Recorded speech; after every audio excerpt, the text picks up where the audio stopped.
यहाँ पे OHE wire है रेलवे लाइन का। ये जो दो पार्ट है इसको हम लोग ब्रीदर बोलते हैं और यहाँ पे ट्रांसफार्मर को TR41 से यहाँ पे डिनोट किया गया है। जैसा जैसा सर्किट पीछे था उसी वैसा रिले को बनाया गया है, यानी ये अमर कूलर डाउन, फिर अप मदार अप, उसके बाद फिर मदार डाउन। ये चार्जर 2 और चार्जर 1 बैटरी रूम से कनेक्ट है।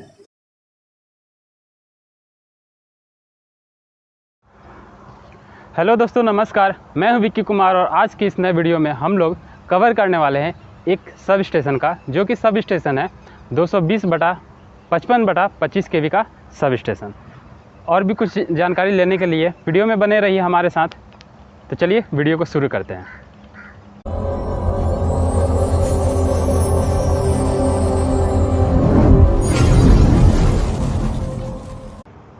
तो अब हम लोग पहुंच चुके हैं इस सब स्टेशन का इनकमिंग पॉइंट। तो जैसा कि आप देख सकते हैं, ये जो ट्रांसमिशन टावर है ये इस सब स्टेशन का इनकमिंग पॉइंट है।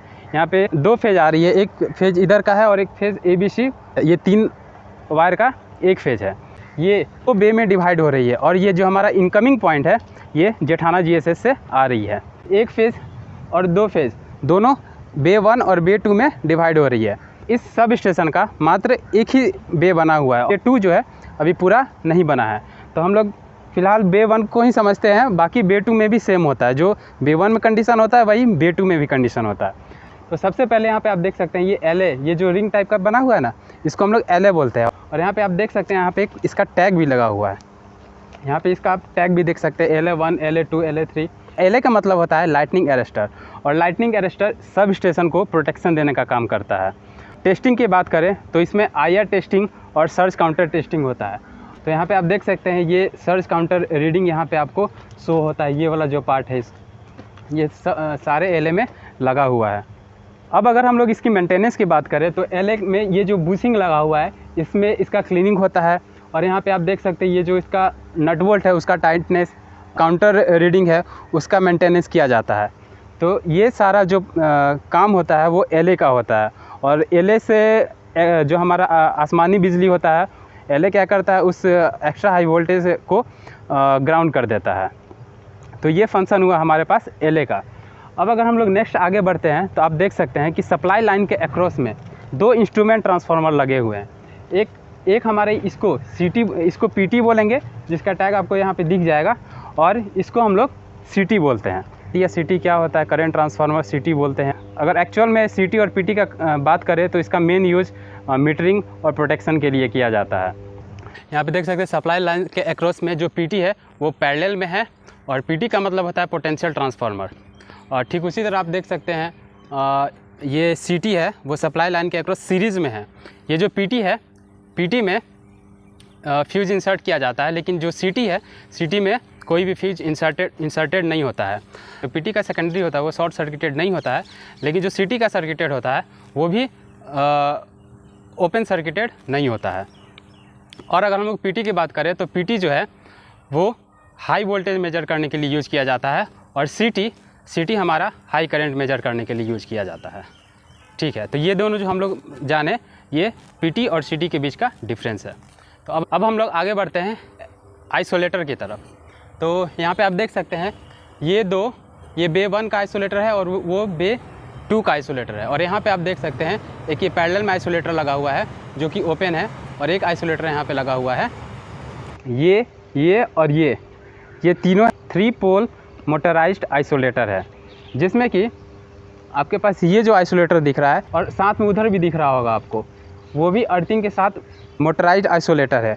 लेकिन ये और ये मोटराइज आइसोलेटर तो है ही, लेकिन इसमें कोई भी अर्थिंग स्विच नहीं दिया गया है। यहाँ पे आप देख सकते हैं ये जो इस टाइप का गिरा हुआ है, ये ऐसे जो आपको शो हो रहा होगा, वो तीनों में वही अर्थिंग देने का काम करता है इस आइसोलेटर में। तो ये आइसोलेटर का अगर बेसिकली हम लोग काम बोले, सर्किट को मेक या ब्रेक करता है, और आइसोलेटर जो है ऑफ लोड पे काम करता है। और अगर हम लोग इसका मेंटेनेंस की बात करें तो इसमें इसका भी बुशिंग को क्लीनिंग किया जाता है, इसका टाइटनिंग किया जाता है, और इसका मोटर को चेक किया जाता है। इसका जो अलाइनमेंट होता है, ये जो अलाइनमेंट आपको दिख रहा है, जिससे जैसे यहाँ पे आप देख सकते हैं ये जो अलग अलग है, तो ये हमारा फिर सर्किट अब आगे बढ़ता जा रहा है। और अब हम लोग चलते हैं उधर CB की तरफ। CB का मतलब होता है सर्किट ब्रेकर, और सर्किट ब्रेकर का भी सेम काम होता है जो आइसोलेटर का काम होता है। सर्किट ब्रेकर सर्किट को ब्रेक करता है और आइसोलेट करता है। ब्रेकर और आइसोलेटर में अगर हम लोग डिफरेंस की बात करें, सर्किट ब्रेकर में सर्किट आइसोलेट होता है तो उसका डिस्टेंस काफ़ी कम होता है, लेकिन अगर वही आप आइसोलेटर को अगर देखे होंगे तो उसका अगर सर्किट को ब्रेक करता है तो उसमें डिस्टेंस काफ़ी ज़्यादा रहता है ताकि करंट है वो जंप ना कर सके। लेकिन सर्किट ब्रेकर में ऐसा नहीं होता है। सर्किट ब्रेकर में करंट जंप कर सकता है क्योंकि उसमें बहुत शॉर्ट डिस्टेंस पे सर्किट को ब्रेक किया जाता है। तो यहाँ पे SF6 ब्रेकर लगा हुआ है और इसका यूज़ आर्क एक्सटिंक्शन के लिए होता है। जिस तरह आपने आइसोलेटर को देखा, आइसोलेटर ऑफ लोड पे काम करता है, ठीक उसी तरह सर्किट ब्रेकर ऑन लोड पे काम करता है और आइसोलेटर ऑफ लोड पे काम करता है। CV के केस में movement of contact is controlled by spring mechanism. CV के केस में क्या होता है कि जो कॉन्टैक्ट का मूवमेंट होता है वो स्प्रिंग मैकेनिज्म के द्वारा ऑपरेट किया जाता है, जिसको हम लोग स्प्रिंग ऑपरेटेड भी कहते हैं। और साथ ही कॉन्टैक्ट का जो इसका मूवमेंट होता है उसको एयर प्रेशर के द्वारा भी कंट्रोल किया जाता है, जिसको हम लोग न्यूमेटिक ऑपरेशन बोलते हैं। तो उसके बाद फिर आप देख सकते हैं यहाँ पे फिर से हम लोग अगर सर्किट में आगे बढ़े तो ये LA लगा हुआ है और LA के बारे में मैंने सबसे पहले आपको बताया था।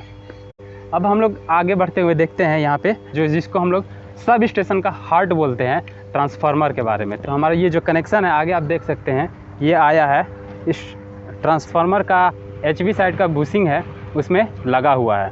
ट्रांसफार्मर की अगर डिफिनीशन की बात करें तो ट्रांसफार्मर एक स्टैटिक डिवाइस है जो कि वोल्टेज को स्टेप अप और स्टेप डाउन करता है, लेकिन वोल्टेज स्टेप अप और स्टेप डाउन करने के केस में ये अपने फ्रीक्वेंसी को चेंज नहीं करता है।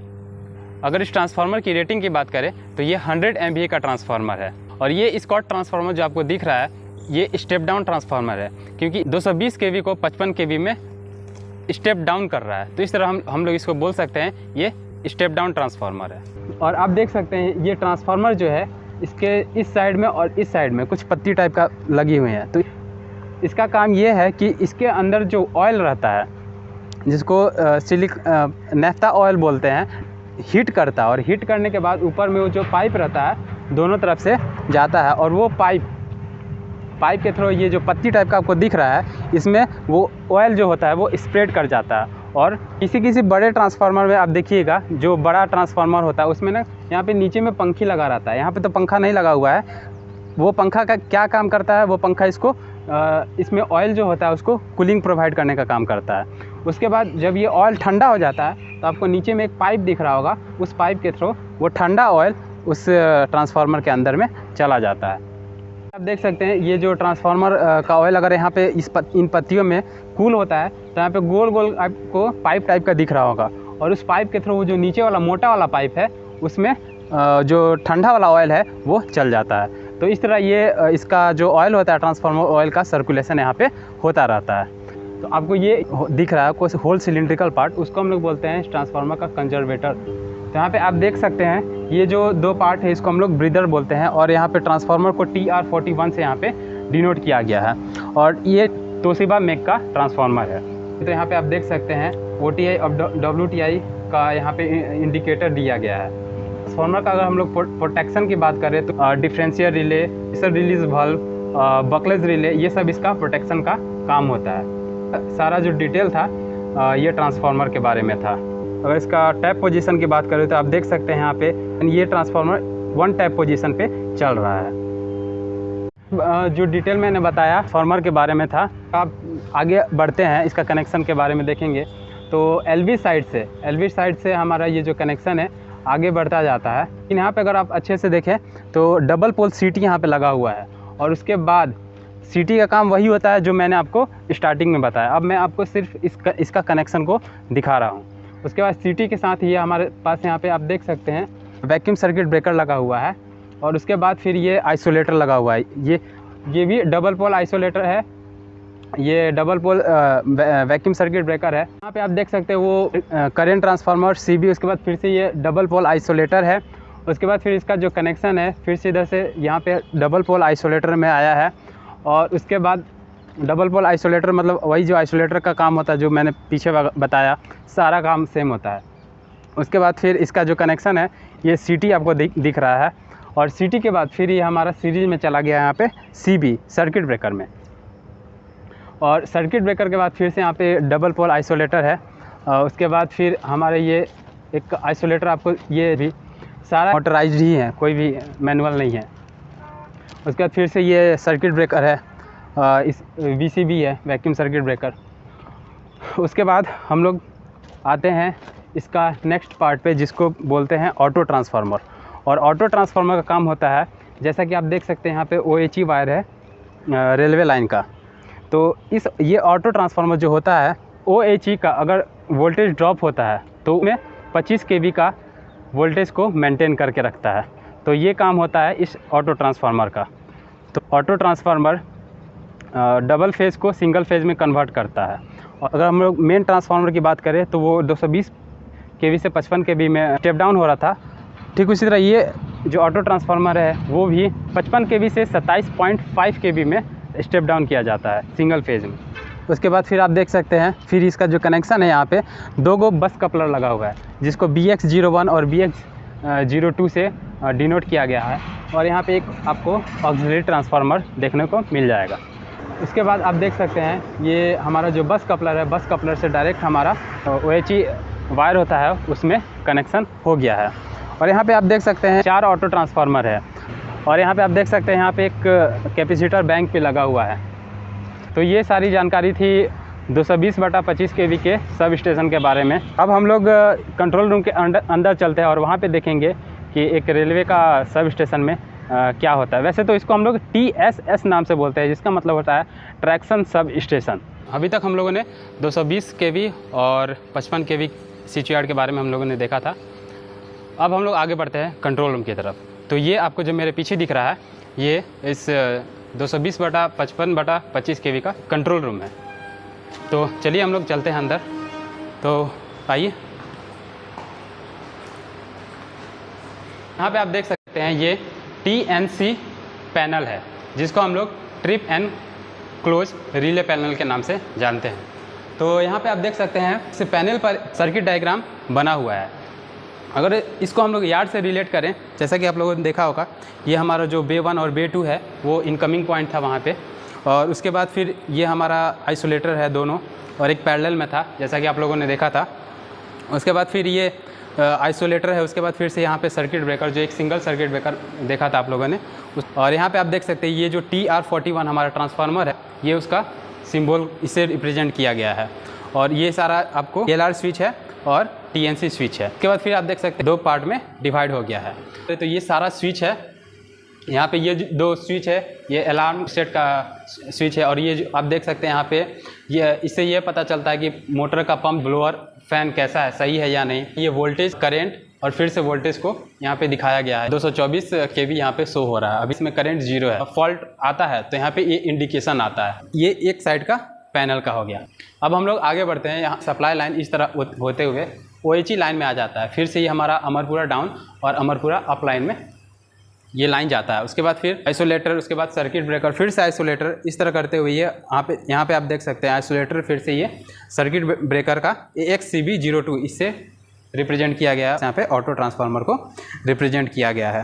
तो इस तरह हमारा ये फिर से सर्किट मेन फीडर में चला गया। जैसा कि आप लोगों ने ऑटो ट्रांसफार्मर के बाद देखा होगा कि ये हमारा जो सप्लाई है मेन फीडर में चला गया। ये AT02 ऑक्सिलरी ट्रांसफार्मर का ये सिंबल है, उसको रिप्रेजेंट किया गया। जैसा ये सर्किट आप लोगों ने देखा, मैंने पहले आपको बताया था चारों यूनिट सेम चलता है। तो ये और ये सेम है। ठीक उसी तरह मदार अप और मदार डाउन लाइन का सारा का सर्किट सेम है। और अगर हमारा अप लाइन अगर डेड रहेगा तो ये लाइट जो है आपको बंद हो जाएगा। अगर डाउन लाइन अगर डेड रहा तो हमारा ये लाइट बंद हो जाएगा। यानी किशनगढ़ से ये सारे लाइन को चार्ज किया गया। अभी तो ये लाइन ऑफ चल रहा है यहाँ से, अभी इसमें कोई करंट नहीं है। जैसा कि आप देख सकते हैं ये हरा है, यानी ये ओपन है और इसमें कोई अभी करंट नहीं आ रहा है। यहाँ भी देख सकते हैं ये बस कपलर को ओपन किया गया है दोनों तरफ से। अब अगर हम लोग इधर की स्विच की बात करें तो ये भी सेम है। इसमें भी यहाँ पे 2 एक अलार्म एक्नॉलेज और रीसेट का है। सर्किट ब्रेकर का स्प्रिंग चार्ज नहीं हो रहा है या हो रहा है, यहाँ से पता चलता है। अगर ये ब्लू लाइट जल रहा है तो यानी सर्किट ब्रेकर का जो स्प्रिंग है हम लोग का चार्ज है। अगर ये ब्लू लाइट जलना बंद हो जाएगा तो हमारा सर्किट ब्रेकर का जो स्प्रिंग है, इसका मतलब ये होता है कि चार्ज नहीं है। और इसके बाद फिर से यहाँ पे आप देख सकते हैं करंट यहाँ पे 0 एम्पियर दिखा रहा है। यहाँ पे वोल्टेज, और यहाँ पे ये जो है अगर कोई भी फॉल्ट आता है तो यहाँ पे इंडिकेट करता है। और ये जो दिख रहा है स्पीकर, इसमें एक अलार्म आता है।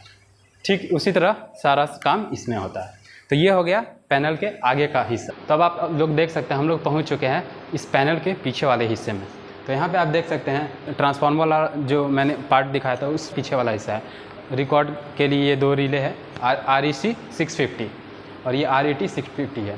तो यहाँ पे आप देख सकते हैं ये इसका मास्टर रिले रीसेट का स्विच दिया है। अगर आगे कुछ भी फॉल्ट आता है तो इसमें सबसे पहले शो होता है, इंडिकेशन उधर भी जाएगा और इधर भी आता है। और पूरा डाउन लाइन, अगर इसमें कोई ट्रिप आता है, रीसेट का बटन है, इसको हम लोग को दबाना पड़ता है, उसके बाद फिर आगे सर्किट ब्रेकर को क्लोज करना पड़ता है। यहाँ पे आप देख सकते हैं जैसा जैसा सर्किट पीछे था उसी वैसा रिले को बनाया गया है, यानी ये अमर कूलर डाउन, फिर अप मदार अप, उसके बाद फिर मदार डाउन, इस तरह इस सर्किट को बनाया गया। और यहाँ पे ये ऑक्सिलरी रिले का ये दिखाया गया है। और अगर हम लोग कंट्रोल रूम के अंदर की बात करें तो यहाँ पे आप देख सकते हैं ACDV है, ACDV का जो 220 kV का TSS का चैम्बर है वो बना हुआ है। ये MCB है उसका बस का है। यहाँ पे फॉल्ट लोकेटर को दिखाया गया है। अगर अमरपुरा या मदार से अगर कोई फॉल्ट होता है तो इसमें फॉल्ट लोकेशन में दिखाएगा कि कितनी डिस्टेंस पे हमारा ये फॉल्ट हुआ है। अब आगे आप देख सकते हैं यहाँ पे ये एक्सप्लोजन को दिखाया गया है। अगर हमारे हर एक ऑटो ट्रांसफार्मर का है, जैसे ये AX04 है, AX03, AX01 और AX02 का है वो, तो उसमें भी अगर प्रॉब्लम होती है तो यहाँ इंडिकेशन आता है। और ये DCDV पैनल है। DCDV का मतलब होता है डायरेक्ट करंट डिस्ट्रीब्यूशन बोर्ड। और उसके बाद आप देख सकते हैं ये चार्जर 2 और चार्जर 1 बैटरी रूम से कनेक्ट है। तो अब देखते हैं हम लोग बैटरी रूम के अंदर क्या क्या होता है। तो अब हम लोग अंदर आ चुके हैं बैटरी रूम का। तो जैसा कि आप देख सकते हैं यहाँ पे आपको पूरा बैटरी दिखा है। टोटल 110 वोल्ट का ये बैटरी बैंक है और एक एक बैटरी जो है हमारा 2 वोल्ट का है, ठीक है, 2-2 वोल्ट का है। और हर एक जो बैटरी है लैपको कंपनी से है। यहाँ पे टोटल आपको 55 बैटरी, साथ में यहाँ पे आप देख सकते हैं यहाँ पे एक हाइड्रोमीटर रखा हुआ है। इसको मैंने आपको SP वाले वीडियो में भी मैंने बताया था। यहाँ पे एक हाइड्रोमीटर रखा हुआ है। इसको क्या करते हैं, इसके अंदर डालते हैं और इसका एसिड जो है इसमें लेते हैं। यहाँ पे सब चीज़ लिखा हुआ है और ये 1200 के लगभग में आ रहा है इसका प्रेशर, तो यानी वो सही है। अगर 1200 से अगर नीचे या ऊपर आता है ±30 तो मतलब इसका प्रेशर में कोई प्रॉब्लम है। ये रहा SPG प्रेशर के बारे में। तो फिलहाल आज के लिए इतना ही। अगर आपको ये वीडियो अच्छी लगी तो इसको लाइक शेयर और सब्सक्राइब जरूर करें। Thank you.